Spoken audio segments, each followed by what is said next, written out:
Hi friends, I hope you have had a great weekend. I just realized that I have published 15 tutorials of 25 Days of Christmas series, but I have made just one shaker card so far. Something should definitely be done about that, so today we're going to have a shaker card tutorial.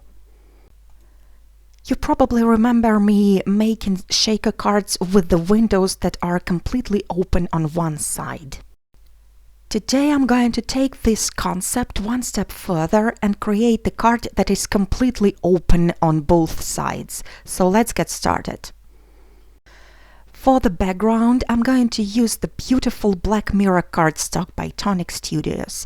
I have pre-cut the piece of cardstock to 5 by 7 inches. I will need another smaller piece of the same cardstock to create a frame.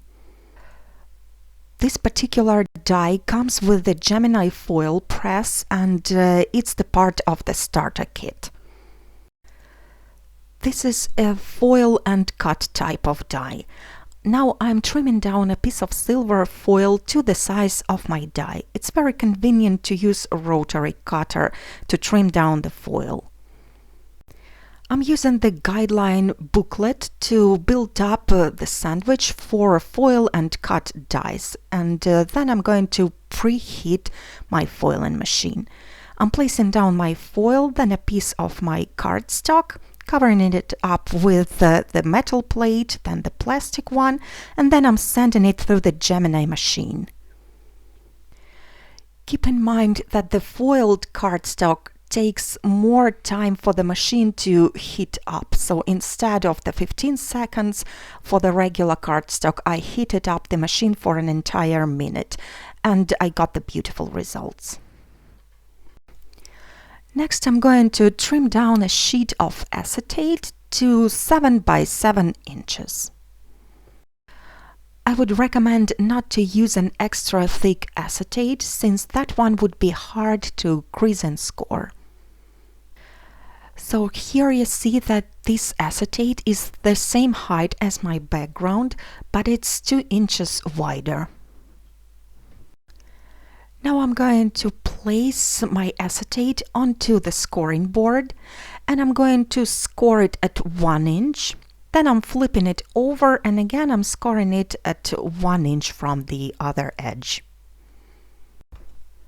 Now we have 2 tabs at both sides of the card. Now I'm placing the acetate back onto the board and I'm creating another score line at 1/8 of an inch distance from the existing line, closer towards the edges of the card. So here you see the double scored lines. Then I'm scoring the acetate along all 4 creased lines and I'm using the bone folder to press down those folds. As always, the tools and supplies I'm using are listed down below in the description, as well as on my blog. So now we have a 5 by 7 acetate card front with 2-dimensional folds on both sides. Here is how it fits onto the background. To make this card design even more interesting and complex, I'm going to create the window in the acetate. So I'm placing the frame die cut that I have created earlier onto the acetate and I'm going to score it on the inside with the marker.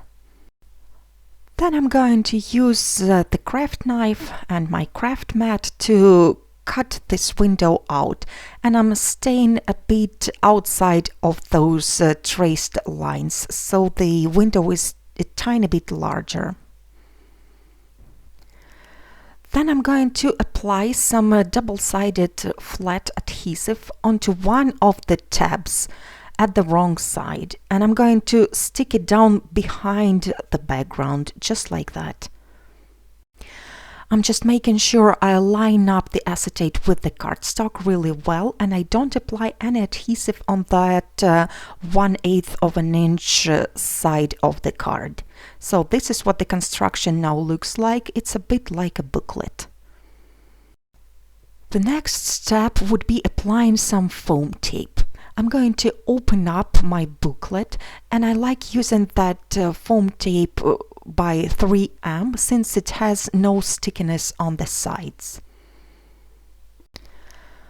I've cut the tape to 5 inches, and now I'm trimming it in half to make it thinner, and then I'm going to apply the double layer of the foam tape right along the top edge of the card. Then I'm going to repeat exactly the same process at the bottom of the card. Next, I'm going to apply the same foam tape around the acetate window that I have created. Again, I'm trimming the tape in half to make it thinner, and I'm applying it all over the window, and again I'm going to create the double layer of the foam. This is what the construction should look like at the moment. All the foam tape is between the acetate and the background. Before I stick everything down, I'm going to add some snowbanks inside the frame. The dies I'm using are from Diorama Elegant Ornament by Paper Discovery. I'm trimming down all the tabs, and then I'm going to attach the snowbanks inside the frame. This set is meant to create the landscape inside the circle window, but it also works for the rectangle one of this size. I removed the liner from the bottom, and then I'm sticking down the first smallest hill, and I'm trimming off the excess vellum if necessary. I'm attaching the next hill, and I will also have to add some extra adhesive in between the vellum layers. I'm also adding a third layer of snowbanks, although I think 2 of them would look quite nice as well. So now I can stick down all the windows, so I'm peeling off the liner from the window, and I'm also adding some adhesive to the vellum because this window should be sealed and the sequins should not seep through. Then I'm also peeling off the liner from the sides of the card, and I'm sticking down the acetate. I'm making sure everything is nice and straight, and the card at this moment should be open at one side. So I'm going to use that open side to fill in the frame with the sequins. The sequin mix I'm using is by Cut Scrappiness. It's called Silver City, and it has silver and black sequins of different shapes in it. This is quite a huge shaker card, so I'm adding the entire bag inside. Then I'm going to apply the adhesive onto the remaining tab, and I'm sealing the card shut. The tabs should be stuck at the wrong side, so you won't see them on the finished project. The exposed foam tape looks a bit ugly, and this is exactly what I created this frame from the very beginning. So now I'm sticking it down with the one layer of foam tape on top of the acetate window. To cover up the foam tape at the top and at the bottom of the card, I'm going to use the beautiful border die by Card Making Magic. This is the thinnest border from this set, and it creates beautiful texture, especially on shiny cardstock. I've die cut 2 5-inch borders out of silver mirror cardstock and 2 5-inch borders out of black mirror cardstock.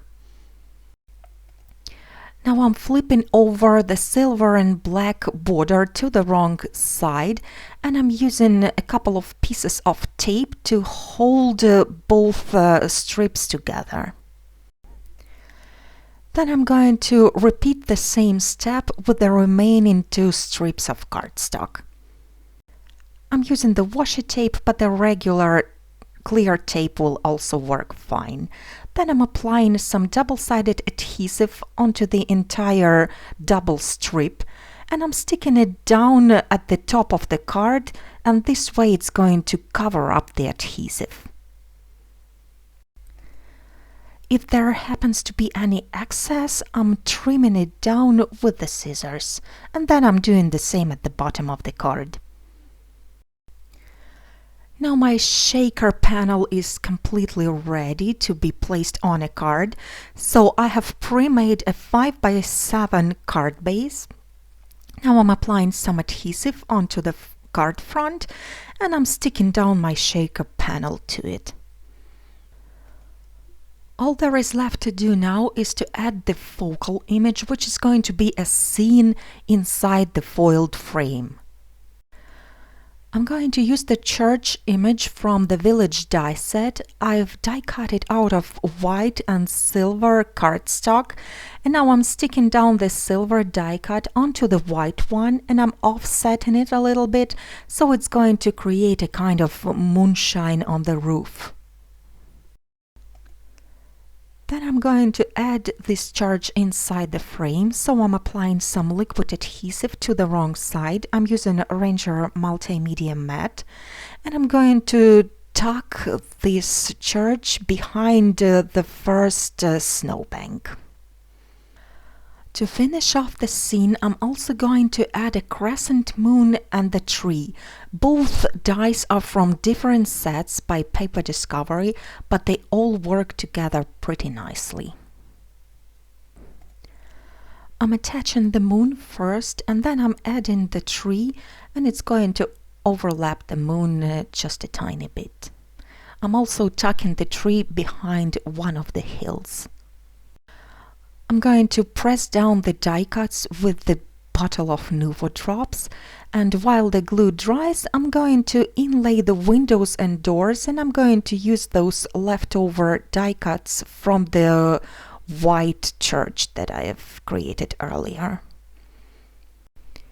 I'm using a pickup pencil to manipulate all the small die cuts. It's very handy and inexpensive tool, and it can be manipulated with just one hand. And I'm also adding the small stars exactly the same way. That finishes the project for today, and this is what the finished card looks like. You see that the shaker element looks open on the two sides, and it creates the illusion of the sequins floating in the air. If you would like to see more cards using this technique, the ones I showed you at the beginning of the video, I will put a link down below in the description box. Thank you so much for visiting my channel today. I really hope you enjoyed the tutorial. I will be back soon with the project number 17, and I really hope to see you again. Have a beautiful day.